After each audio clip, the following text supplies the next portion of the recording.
Olá, meus alunos. Hoje o nosso vídeo é sobre a Prússia. Ainda a matéria é sobre a teoria geral do Estado, a origem e transformação dos Estados. Então vou falar sobre a Prússia hoje. Muito importante o reino da Prússia, vocês vão entender o porquê. Bom, assim como eu já falei, a matéria é teoria geral do Estado. Um pouco mais de história para depois a gente voltar com a filosofia mesmo. Bom, o território prussiano, o reino da Prússia, em toda a história da Prússia, é muito importante alguns nomes.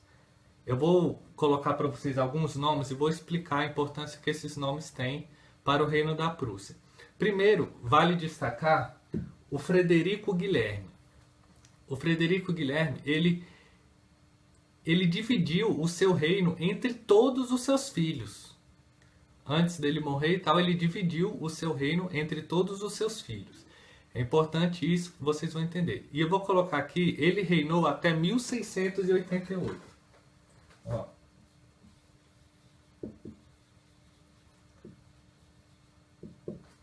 Reinou até 1688. Bom, vocês entenderam, né? Ele dividiu seu reino entre todos os seus filhos. Quando ele morreu, em 1688, assumiu o poder o Frederico III. Frederico III assumiu o poder. Então, assumiu em 1688. Ele assumiu o poder. E o que ele fez? Muito importante esse ato que ele tomou. Ele anulou o testamento do seu pai.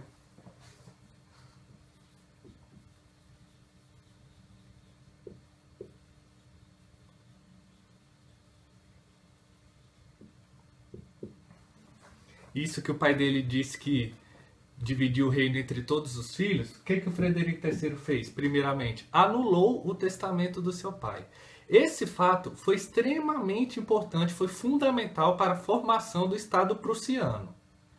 Ele desejou ser o rei, ele queria o título de rei.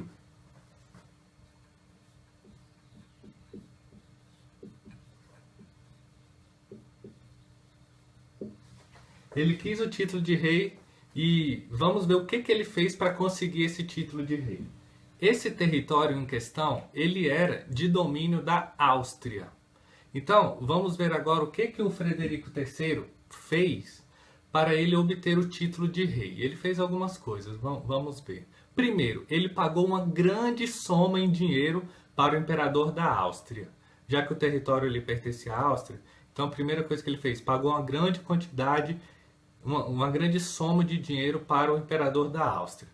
E ele se comprometeu em três aspectos. Ele se comprometeu primeiro em ajudar militarmente a Áustria, né, em futuras guerras. Ele se comprometeu a interceder em favor da Áustria em questões de negócios, até em questões de escolha de novos imperadores. E se comprometeu a deixar o seu reino sempre sob a tutela da Áustria. Ok? Muito importante entender isso. Ele se comprometeu, então, a ajudar militarmente a Áustria em futuras guerras. Ele se comprometeu a interceder em favor da Áustria em questões de negócios. E se comprometeu a deixar o seu reino sobre a tutela da Áustria. Sempre sob a tutela da Áustria. Ok? Ok, ele se comprometeu, ok, concessões feitas.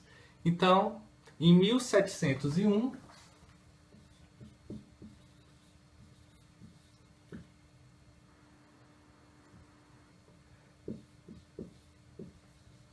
Em 1701, ele foi coroado o rei Frederico I da Prússia.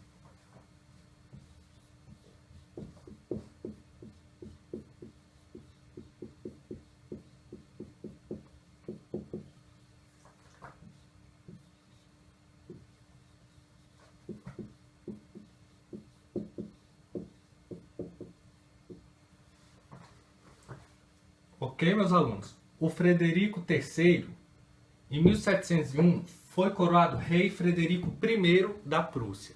O rei da Prússia, ele estava acima de todos os demais príncipes alemães. Era um soberano e tinha quase tanto prestígio quanto o imperador.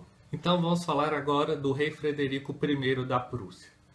Frederico I. O que nós podemos destacar sobre o Frederico I? Bom, ele tinha um objetivo muito claro e uma expansão territorial.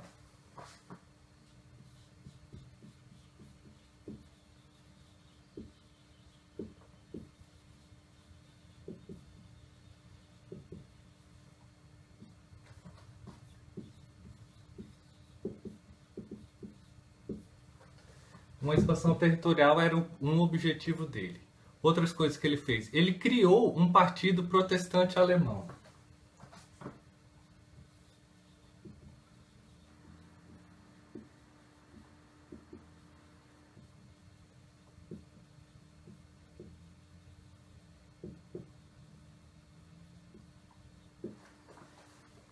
Ok? O que mais que ele fez? Ele instituiu uma corte. E interessante, falando dessa corte, ele quis imitar exatamente a corte do imperador Luís XIV da França. Vou só colocar aqui. Igual a de Luís XIV da França. Ele não conseguiu fazer uma corte igual a do Luís XIV da França, não, mas ele tentou fazer uma igual. E uma outra questão que ele quis também, expandir a língua alemã. Então, a expansão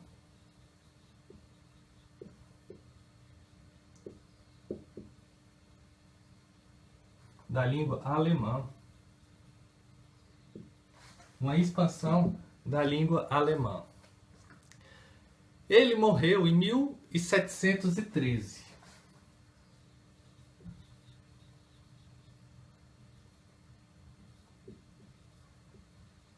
Morreu em 1713. Assumiu o trono no lugar dele Frederico Guilherme I. Vou colocar aqui só porque é importante.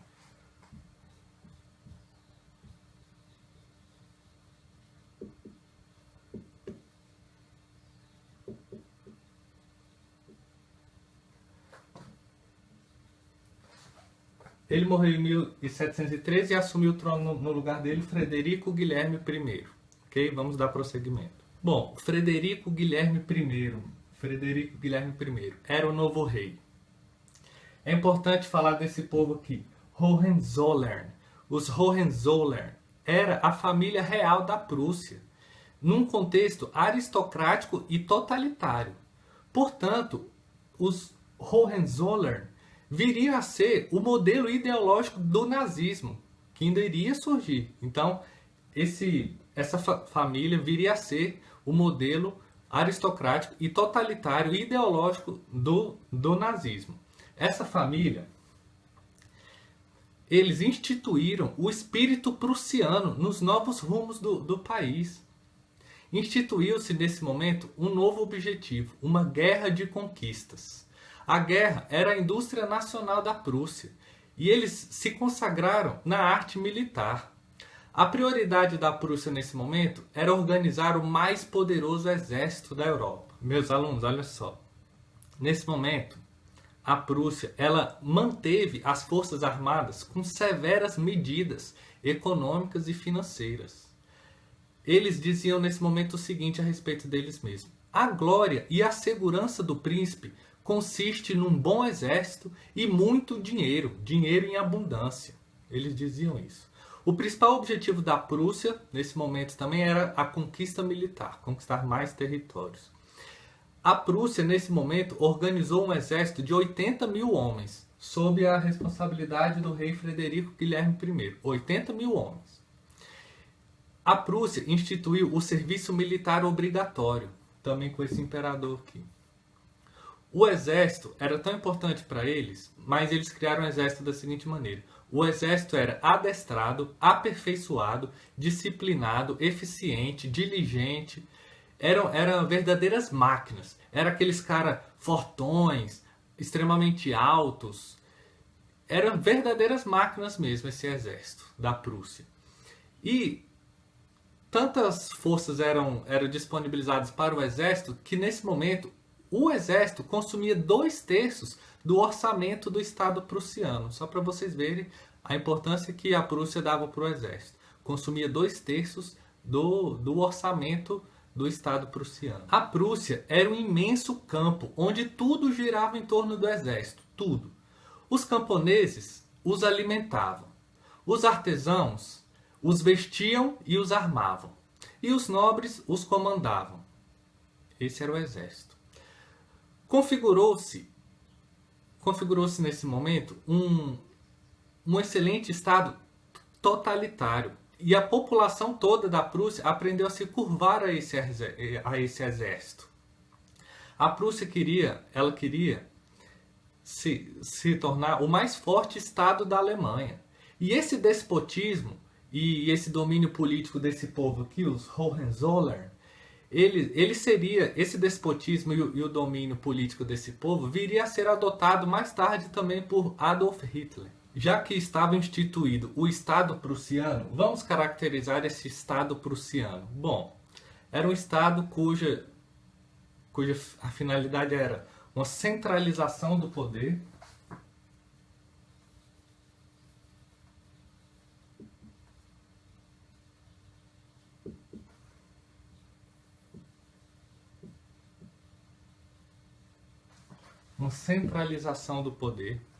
Eles queriam impor a organização mercantilista.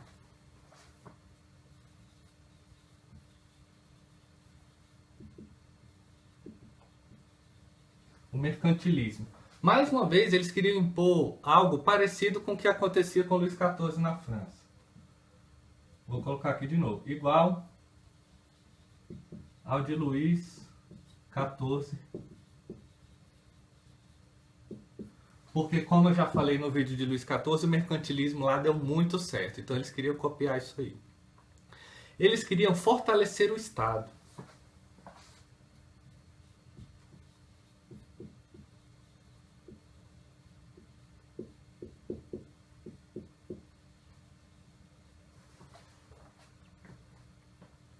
Eles queriam fortalecer um Estado que estava em formação, o Estado prussiano.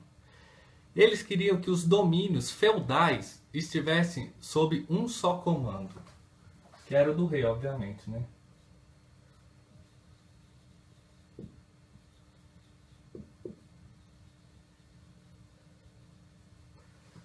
Meus alunos, vocês percebem como é que a evolução do Estado, a origem, as transformações do Estado, elas vão seguindo mais ou menos a mesma linha, mas o que vai dando errado em um lugar, eles vão adaptando em outro. No vídeo de Carlos Magno, os senhores feudais, o feudalismo viria a ser a queda do imperador Carlos Magno. Então, sempre há uma adaptação. O que o Estado prussiano quis fazer? Um domínio feudal sob o comando apenas do imperador, do rei, entendeu? Para não acontecer o mesmo erro que aconteceu com Carlos Magno. É importante essas diferenciações de um Estado para o outro, já que nós estamos estudando o Estado, para a gente perceber onde é que foi a falha de um, onde é que o outro se sobrepõe. Então, essas coisas são muito importantes a gente perceber. Voltando a falar do Estado prussiano, eles instituíram então uma força policial e força de justiça.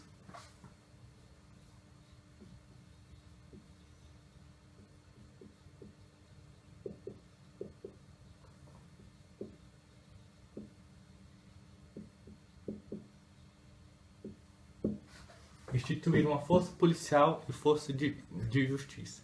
E uma intenção também, igual a todos, uma arrecadação de impostos.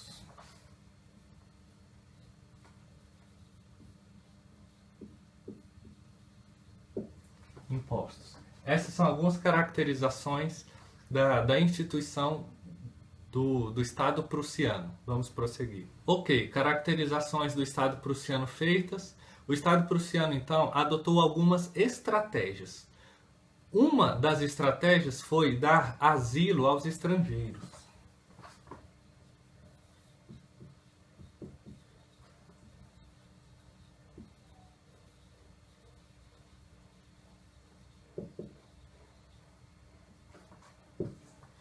asilo aos estrangeiros. Foi uma das estratégias adotadas pelo Estado prussiano. O principal povo que o Estado prussiano deu asilo foram os franceses.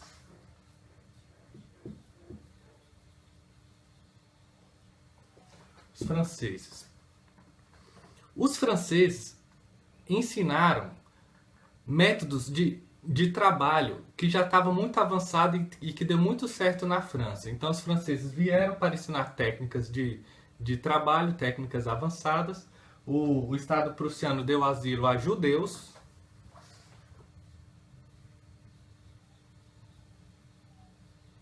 Esse foi um dos principais povos, tá, que o Estado prussiano deu asilo. Os judeus ensinaram desenvolvidas técnicas financeiras e de comércio. Muito importante, ok? Deu asilo também para holandeses.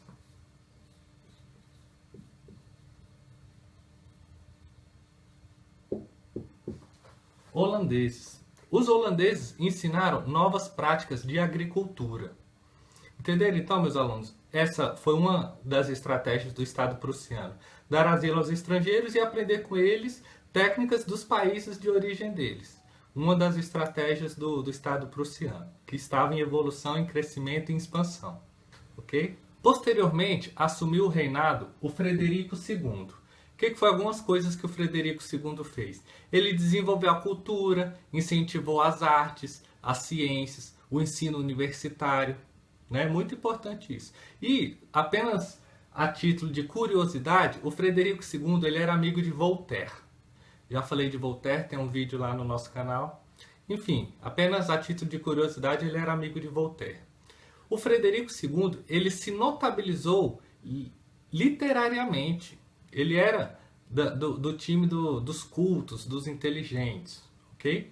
Mas ele, além disso, né, independente disso, melhor dizendo, ele era um déspota autoritário, normal, como todo imperador, como todo rei nessa época, né? Ele era um déspota autoritário também, assim como seus antecessores.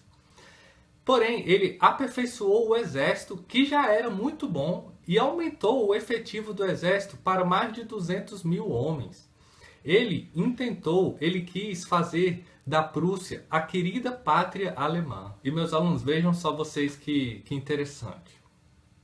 No mínimo interessante. Lembra que no início do vídeo eu falei que existia um tratado entre a Prússia e a Áustria? Exatamente, existe um tratado. Pois é, o Frederico II, ele não estava nem aí para esse tratado e atacou a Áustria. Acreditam que ele atacou a Áustria? Bom, enfim, atacou a Áustria. Nesse ataque, ele conquistou um território chamado Silésia e agregou esse território ao território prussiano. Ok, passou um tempo, ele veio a se unir com a Rússia e se uniu novamente com a Áustria. Se uniu com a Rússia e com a Áustria para se apoderar do território da Polônia. E olha que a Prússia também tinha um tratado com a Polônia. Vale destacar isso. A Prússia tinha um tratado com a Polônia, mas mesmo assim o Frederico II foi lá e atacou a Polônia com a ajuda da Áustria e da Rússia. O Frederico II, ele sonhou fazer pela disciplina e pela educação os melhores soldados da Europa. Né? Ele tornou o ensino obrigatório para crianças de 5 a 14 anos. E ele criou escolas superiores tecnológicas também. Com essas atitudes internas do Frederico II, de fato, houve uma significativa melhora na vida da população pobre da Prússia. Frederico II, né? Eu vou falar agora dos sucessores de Frederico II, que foram Frederico Guilherme II,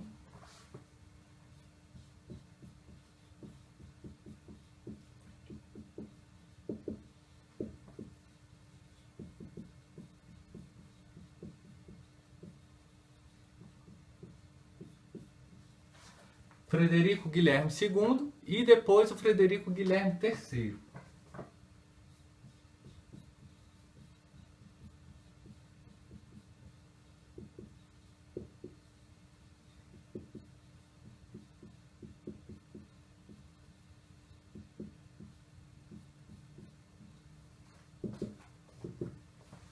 Esses foram os sucessores de Frederico II. Apenas para a gente poder evoluir na cronologia aí, o que aconteceu com Frederico Guilherme II? Ele foi um contemporâneo da Revolução Francesa, é importante só destacar isso, em 1789.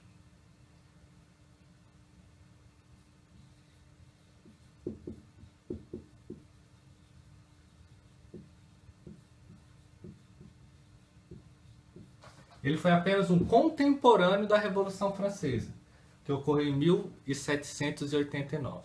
E o Frederico Guilherme III, o que é importante a gente destacar dele? Ele sofreu uma derrota para Napoleão e ele viu Berlim ser ocupada pelo exército francês. Ele sofreu essa grave derrota. Isso ocorreu em 1806 e 1807. 1806 e 1807. Ok? Nesse momento, após essa derrota da Prússia para o exército de Napoleão, a Prússia ficou muito reduzida e quase deixou de existir. Mas ainda não tinha deixado de existir, mas quase deixou. Ok? Após essa derrota para Napoleão. Vamos prosseguir. Para finalizar o nosso vídeo sobre a Prússia, vou finalizar falando do Frederico Guilherme III mesmo. Falando desse imperador aqui. Bom, após essa derrota para Napoleão, ele ficou muito desprestigiado. Então, ele iniciou uma grande reforma política e social na Prússia. Quais foram as medidas? Uma das medidas que ele teve que adotar. Ele reduziu os privilégios da aristocracia. Ele proclamou a igualdade de todos perante a lei. Ok? E ele fez a propriedade de terras que ela se tornasse acessível a todos. Ele aboliu o regime de escravidão. Ele fundou a Universidade de Berlim. Algumas medidas que ele adotou, ok? E mesmo assim, ele não deixou de investir no exército. Nesse momento, o exército da Prússia chegou a contar com mais de 350 mil soldados. Esses 350 mil homens fez com que a Prússia, anos mais tarde, viesse a se tornar novamente uma potência militar na Europa. Ok, meus alunos? Esse é um vídeo sobre a Prússia. Eu indico para vocês assistirem o próximo vídeo, que é para ver como a Prússia veio a se tornar o Império Alemão. Ok, meus alunos? Um vídeo super breve, introdutório sobre a Prússia, o território prussiano. Se você gostou, dê um like. E se você gostou e deu um like e ainda não faz parte do nosso canal, se inscreva, por favor. Passa lá no nosso canal, tem muitos outros vídeos lá. Muito obrigado.